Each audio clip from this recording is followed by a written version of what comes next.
घबराए के कोनो जरूरत ना बा आपके। ई माई बने वाली बारी। बच्चा अभी पेटे में नुआइल बा दुल्हन, धरती पे नहीं नुआइल। नमस्ते प्रणाम स्वागत बा आप सबके भोजपुरी प्लस में। तो आज के ई खबर बा भोजपुरी फिल्म भर दे अचरवा हमार ए छठी मैया। जी हाँ, बहुत ही लंबा टाइटल बा ई फिल्म के, जो ना के ट्रेलर आप लोग देख सकत बानी V4 जो भोजपुरी यूट्यूब चैनल पर रिलीज भइल बा।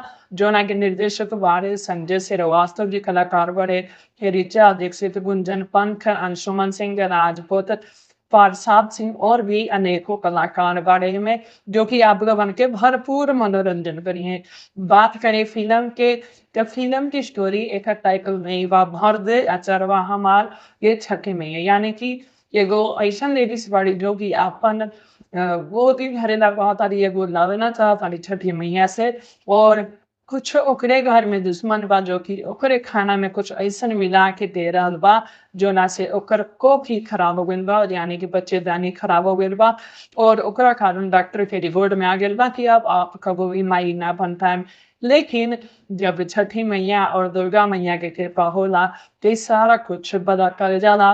और उहे चीज ई फिल्म में दिखावल गइल बा कि सास और भौजा दियादिन के कितनो भी षड्यंत्र कइला के बाद भी क्योंकि बच्चा रह जाला, और ओकरा बाद ही बहुत सारा षड्यंत्र होला लेकिन कुछ भी कामयाब ना होला। यहाँ तक कि उल्टा ही होला कि जौन षड्यंत्र सास अपना बहू खातिर करेली उ ओकरा बेटी के साथे होते रहेला, कैसे कि ओ समय पर उ गर्भवती रहेली। और नतीजा ई होखेला कि जब बच्चा होखे के टाइम होखेला तब ओकर बेटी के ही बच्चा मरल पैदा होखेला, और पुतोह के बच्चा जौन बा उ बहुत ही स्वस्थ और दुरुस्त पैदा होखेला। लेकिन सास इहो पर बाज ना होएली, अपन पुतोह के बच्चा के चोरी करके अपन बेटी के बच्चा के साथ बदल देवेली, और पूरा घर के ई बता देवेली कि तोहर बच्चा मर चुकल बा, हमार बेटी के ई बच्चा भइल बा।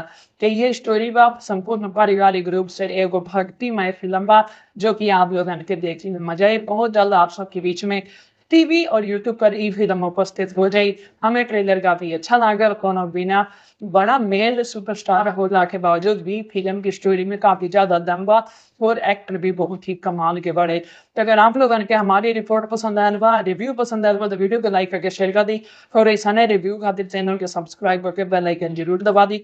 हम मिलम आप लोगन के एगो नया वीडियो में नया खबर के साथ। जय हिंद, जय भोजपुरी, प्रणाम।